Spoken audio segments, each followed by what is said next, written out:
भाजपचे नेते गिरीश महाजन आपल्यासोबत. भाऊ, देवेंद्र 3.3 या मंत्रिमंडळामध्ये पुन्हा एकदा गिरीश महाजन 3.3 तिसऱ्यांदा संधी मिळेल.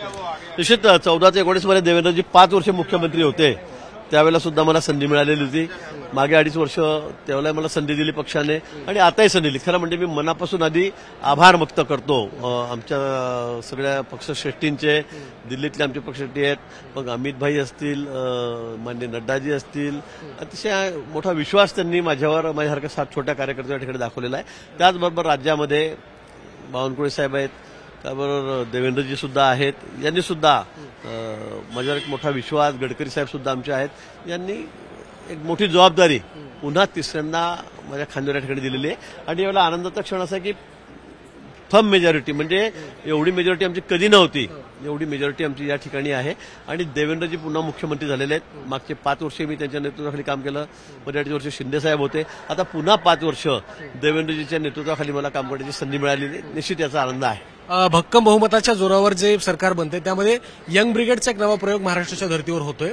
या नव्या प्रयोगाकडे तुम्ही कसं बघताय? आहे, नवे जुने सगळे मिक्स आहेत, हे खरं आहे. आणि नव्या लोकांना संधी मिळाली पाहिजे, नवीन नेतृत्व सुद्धा पुढे आलं पाहिजे, स्वाभाविक आहे.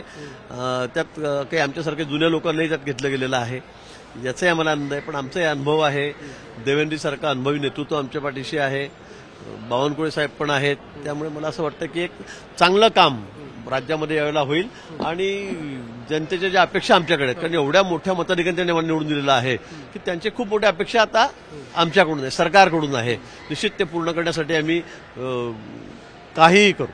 शेवटचा प्रश्न, तुम्ही आता म्हणाल मी जुना आहे, वरिष्ठ आहे, मात्र तुम्ही स्वतःला वरिष्ठ म्हणत ही एक वेगळी गोष्ट आहे, परंतु त्यासोबतच काही नवे चेहरे देखील आहेत. हा समतोल कसा साधला जाईल? कारण सोशल बॅलन्स असेल किंवा रिजनल बॅलन्स, यासोबत नवे आणि जुने हा एक वेगळा बॅलन्स. या मंत्रिमंडळात रिजनल बॅलन्स आहे, सोशल बॅलन्स आहे, सगळेच बॅलन्स त्या ठिकाणी आहेत. आणि जुने नवे, कारण आता पुढची पिढी पण पुढे आली पाहिजे, नवीन पिढी पुढे आली पाहिजे. आम्ही अजून किती दिवस आहोत, आता माझी 7वी टर्म आहे. त्यामुळे मला असं वाटतं की नवीन पिढी सुद्धा पुढे आली पाहिजे. यासाठी पक्षाने हे सगळं समीकरण बरोबर जुळवलेलं आहे. जे नाराज आहेत, जे दिग्गज ज्यांना डावलले त्यांची नाराजी, कारण तुम्ही देखील सिनियर आहात, मला वाटतं निघेल नाराजी.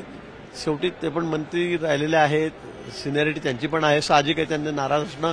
पण मला वाटतं माननीय देवेंद्रजी बोलतील, बावनकुळे साहेब बोलतील आणि वरतून निश्चित त्यांच्यावर अजून काही वेगळी जबाबदारी येण्याची शक्यता आहे. संकटमोचक गिरीश महाजन पुन्हा मंत्र्यांना समजावतील, आपल्याच लोकांना समजावतील. नाही, मी एवढा मोठा नाही, कारण ते माझे सहकारी माझ्या बरोबरीचे आहेत. पण निश्चित आम्ही बोलू आणि त्यातून मार्ग निघेल. खूप धन्यवाद आणि शुभेच्छा. हे तर गिरीश महाजन, तिसऱ्या टर्ममध्ये पुन्हा एकदा गिरीश महाजनला मंत्रिपद मिळाले. आणि या सगळ्याच पार्श्वभूमीवरती नवे जुने सामाजिक, राजकीय, प्रादेशिक या सगळ्याच समीकरणांच्या जोरावरती नव्यानं सरकार बांधण्याचा प्रयत्न फडणवीसांकडनं होतोय. आणि यामध्ये यंग ब्रिगेडची भूमिका महत्वाची असणार आहे.